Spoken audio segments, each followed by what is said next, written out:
शिवावती सिंह और आज के इस वीडियो को हम कंटिन्यू करने वाले हैं प्रोटीन स्लॉटिंग के टॉपिक से। लास्ट वीडियो में हमने देखा था कि प्रोटीन स्लॉटिंग क्या होती है, उसके पूरे बेसिक्स कवर किए थे, किसको किस टाइप की सिग्नलिंग लगती है सब, और न्यूक्लियस में किस तरीके से ट्रांसलोकेशन होता है ये भी हम देख चुके हैं, जिसकी प्लेलिस्ट मैंने डिस्क्रिप्शन में मेंशन कर दी है, आप चाहें तो देख सकते हैं। और माइटोकॉन्ड्रिया, अगर आज माइटोकॉन्ड्रिया के बारे में बात करें तो आई होप कि आपको इतना पता होगा कि माइटोकॉन्ड्रिया क्या होता है। माइटोकॉन्ड्रिया क्या होता है? It is power house of the cell, right.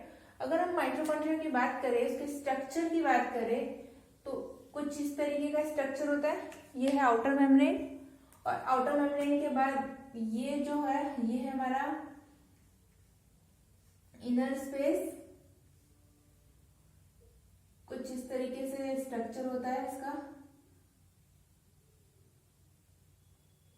कुछ इस तरीके से स्ट्रक्चर होगा हमारा इसका, जिसे हम ये आउटर मेम्ब्रेन, जिसे मैं OM से लिख रही हूँ, OM। ये है इनर स्पेस, इनर मेम्ब्रेन का स्पेस है ये, राइट। ये क्रिस्टी है, क्रिस्टी है। इसके अलावा ये है हमारा मैट्रिक्स, राइट। क्रिस्टी को हम इनर मेम्ब्रेन भी बोल सकते हैं, राइट, इनर मेम्ब्रेन भी बोल सकते हैं। अगर हम प्रोटीन के ट्रांसलोकेशन की बात करें तो उसके पास एक 5 सब यूनिट्स होते हैं, जिसकी हेल्प से वो प्रोटीन की स्लॉटिंग या प्रोटीन को ट्रांसलोकेट करता है। फॉर एग्जाम्पल, अगर हम इसका छोटा सा पोर्शन इस तरीके से छोटा सा पोर्शन यहाँ पर लें, तो इस छोटे से पोर्शन में तो फर्स्ट ऑफ ऑल ये है हमारा आउटर मेम्ब्रेन, ठीक है। ये है इनर मेम्ब्रेन का स्पेस। कौन सा है? इनर मेम्ब्रेन का स्पेस। ये है हमारा इनर मेम्ब्रेन और ये है हमारा मैट्रिक्स, ये है हमारा मैट्रिक्स। तो ट्रांसलोकेशन कितने टाइप की हो सकती है? 4 टाइप की, या फिर हम बोल सकते हैं ट्रांसलोकेशन कितने इसमें जाएगा, ट्रांसलोकेशन कितने इसमें होगा। तो वो किस तरीके से होगा? एक आउटर मेम्ब्रेन में होगा, एक इनर स्पेस, ये जो स्पेस है इसमें हो सकता है, ये जो इनर मेम्ब्रेन है इसके ऊपर भी हो सकता है, इसके अंदर भी हो सकता है। तो 4 टाइप की तो इसकी ट्रांसलोकेशन करवाएंगे। कितने टाइप की? 4 टाइप की, ठीक है, 4 टाइप की। अब इसके लिए जो सब यूनिट्स लगते हैं, सब यूनिट्स यानी मल्टीपल सब यूनिट्स लगते हैं, मल्टीपल कॉम्प्लेक्स लगते हैं, ताकि जो प्रोटीन है वो अपने जैसा सिग्नल उसके पास होगा उसे पता हो कि उसे अंदर जाना है, कि उसे आउटर मेम्ब्रेन पे रहना है, कि इनर स्पेस में जाना है। तो उसके लिए कुछ कॉम्प्लेक्स है, जिसमें हम बोल सकते हैं ये जो है ये है हमारा टॉम कॉम्प्लेक्स। कौन सा है कॉम्प्लेक्स? है टॉम कॉम्प्लेक्स, ठीक है, Tom complex.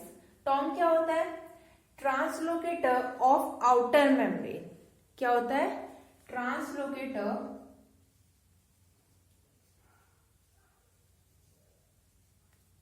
Of outer membrane,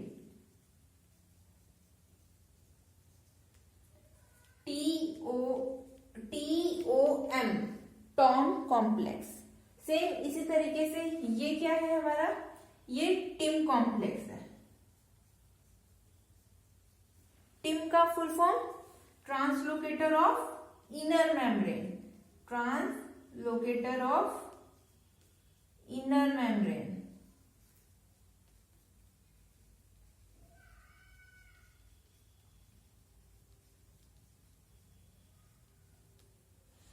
TIM, TIM. लेकिन ये है टिम 23। 2 टाइप के होते हैं, जो इनर मेम्ब्रेन होगी वो 2 टाइप की होगी, TIM 23 and TIM 22। Okay, outer complex एक ही होता है, TIM complex and TOM complex, और जो इनर मेम्ब्रेन में जो ट्रांसलोकेटर होगा वो 2 टाइप का होगा, ये टिम 22 एंड टिम 23। इसके अलावा ये जो है ये क्या है? ये है हमारा सैम कॉम्प्लेक्स। सैम कॉम्प्लेक्स क्या होता है? अगर फुल फॉर्म लिखा जाए तो सैम कॉम्प्लेक्स का फुल फॉर्म होता है स्लॉटिंग, स्लॉटिंग मतलब फिक्स करवाना, and assembly, assembly machine, SAM, Sam complex. ठीक है, स्लॉटिंग एंड असेंबली मशीन। ये क्या करेगा, जो हमारा आउटर सरफेस में जो आउटर मेम्ब्रेन है उस पे हमारे जो प्रोटीन आएगा, अगर उसे आउटर मेम्ब्रेन पे रुकना है तो वो सैम से होते हुए जाएगा।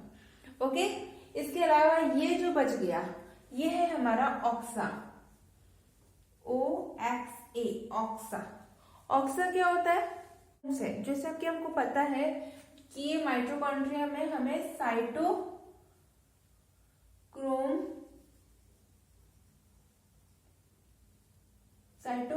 C प्रेजेंट होती है।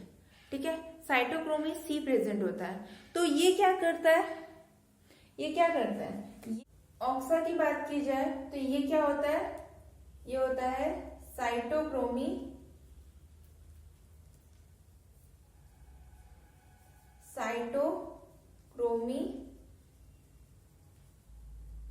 ऑक्सीडेज एक्टिविटी शो करेगा, साइटोक्रोमी ऑक्सीडेज एक्टिविटी, जिसमें ऑक्सा क्या होता है, OXA, साइटोक्रोमी ऑक्सीडेज एक्टिविटी शो करेगा। ओके, ऑक्सीडेज एक्टिविटी को ये शो करेगा। तो ये पांचों कॉम्प्लेक्स समझ में आ गए। टॉम क्या करेगा, जो आउटर मेम्ब्रेन के कॉम्प्लेक्स आएंगे उससे अपने पास रखेगा। सैम आउटर मेम्ब्रेन के लिए है, टिम 22 एंड टिम 23 ये, और ऑक्सा ये तीनों किसके लिए है, इनर मेम्ब्रेन के। होप यहाँ तक क्लियर होगा। ओके, इसके बाद हम देखते हैं किस तरीके से मैट्रिक्स में आएगा। सबसे पहले मैट्रिक्स में कैसे आएगा, ठीक है। अब देखते हैं कि जो मैट्रिक्स है, यानी कि ये रीजन, ये हमने मैट्रिक्स डिनोट किया था, ये मैट्रिक्स है, ये मैट्रिक्स रीजन है। तो ये मैट्रिक्स में किस तरीके से प्रोटीन अंदर आएगा, ठीक है, आउटर से इनर तक किस तरीके से वो ट्रेवल होगा या ट्रांसपोर्ट होगा। अगर आपने मेरी फर्स्ट वीडियो, जो प्रोटीन स्लॉटिंग की फर्स्ट वीडियो थी, अगर आपने वो देखी होगी तो हमने उसमें डिस्कस किया था कि उसमें कौन सा सिग्नलिंग यूज होता है। इंपोर्ट करने के लिए, माइटोकॉन्ड्रिया को इंपोर्ट करने के लिए कौन सा सिग्नल यूज होता है, that is RK region at N terminal. कौन सा टर्मिनल, एन टर्मिनल पर, राइट, एन टर्मिनल पर हमें आरके रीजन चाहिए था ताकि वो इंपोर्ट हो सके या ट्रांसपोर्ट हो सके।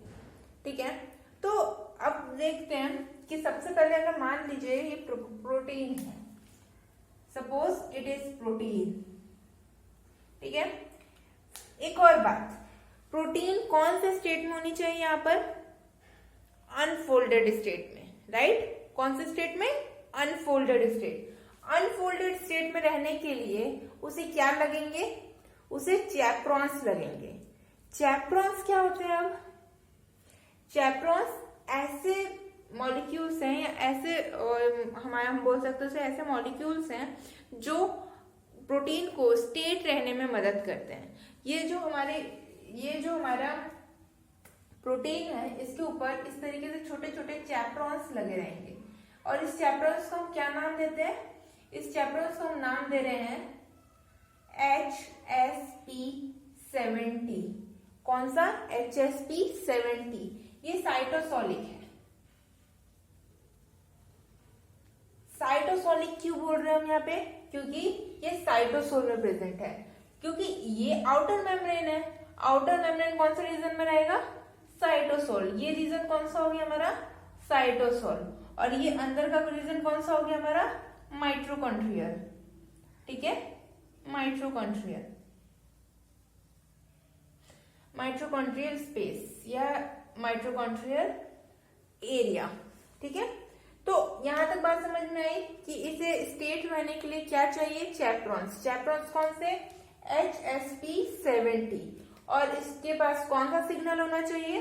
इसके पास एन टर्मिनल पर RK रिच होना चाहिए या RK रीजन होना चाहिए हमारा माइटोकॉन्ड्रिया में जाने के लिए।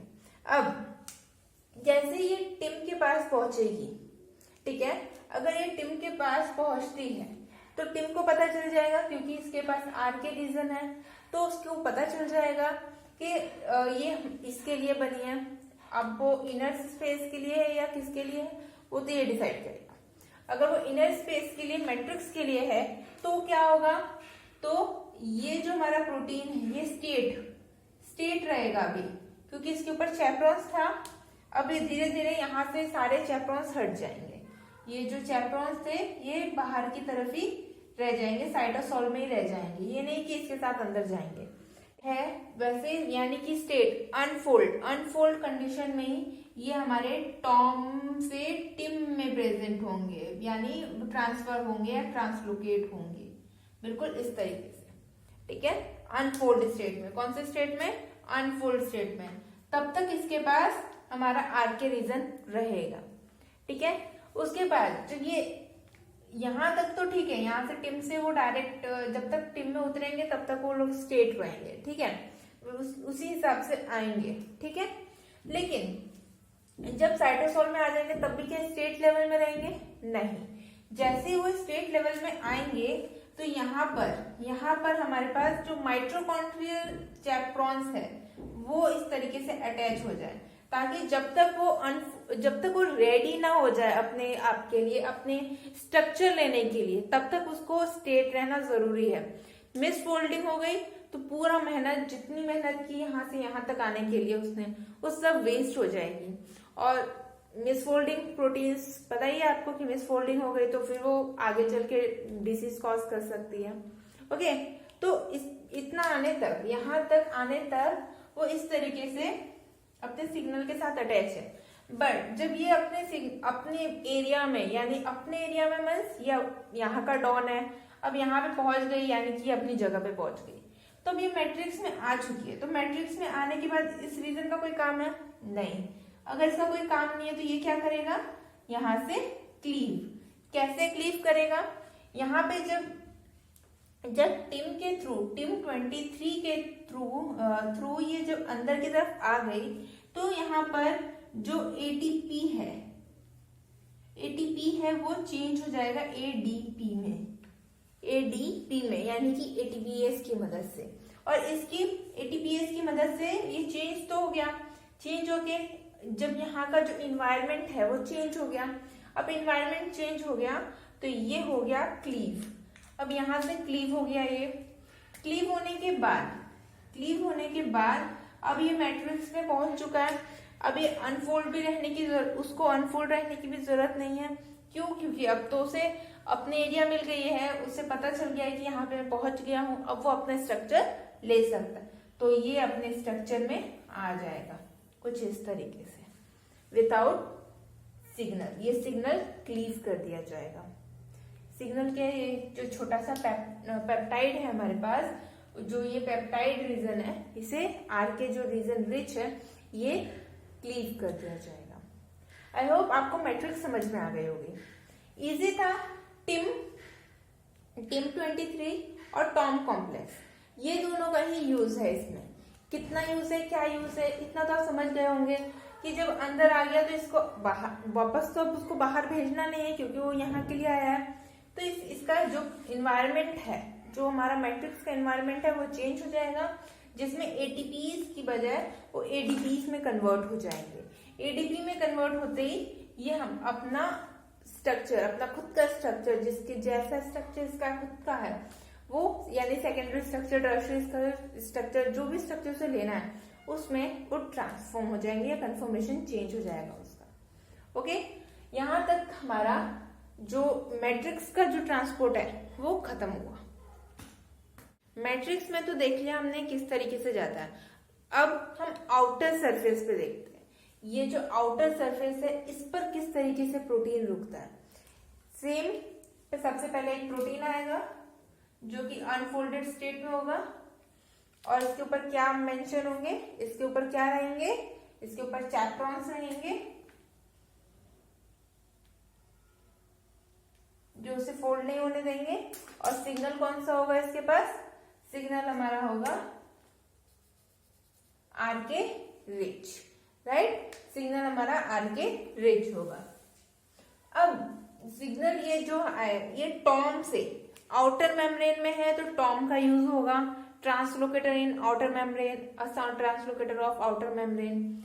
अब यहाँ पे भी टॉम से सिमिलरली जिस तरीके से आया था मैट्रिक्स के लिए सेम वैसे ही आएगा। मान लीजिए ये अंदर की तरफ आया है, ये यहाँ पे इस तरीके से आया, अनफोल्ड स्टेट में आएगा, फोल्ड नहीं होगा।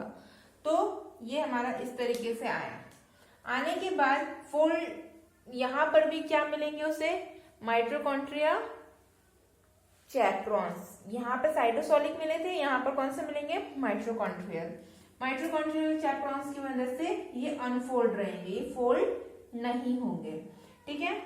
मे बी अगर इसे क्लीव करवाना हो, अगर क्लीव करवाना है तो क्लीव करवा सकता है, और अगर आउटर मेम्ब्रेन की डिमांड है कि नहीं इसे क्लीव करवाने की जरूरत नहीं है तो हम उसे क्लीव नहीं करवाएंगे, डिपेंड करता है। और क्लीव नहीं करेगा और उसके बाद ये कहा जाएगा? ये हमारा सैम कॉम्प्लेक्स में जाएगा। ये कौन सा कॉम्प्लेक्स है? सैम कॉम्प्लेक्स है हमारा, ठीक है, सैम कॉम्प्लेक्स है। अब सैम कॉम्प्लेक्स में जाएगा कुछ इस तरीके से।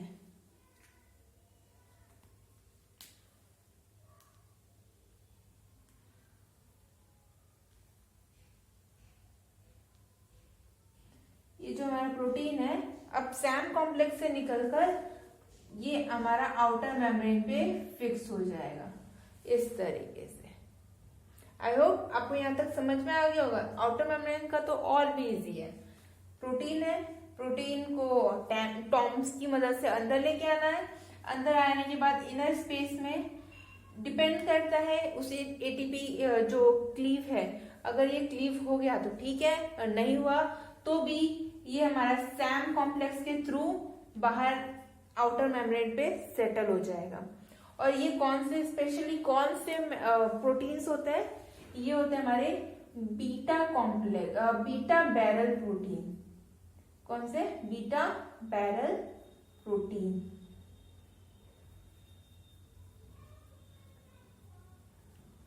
मैट्रिक्स का और आउटर मेम्ब्रेन का देख लिया हमने।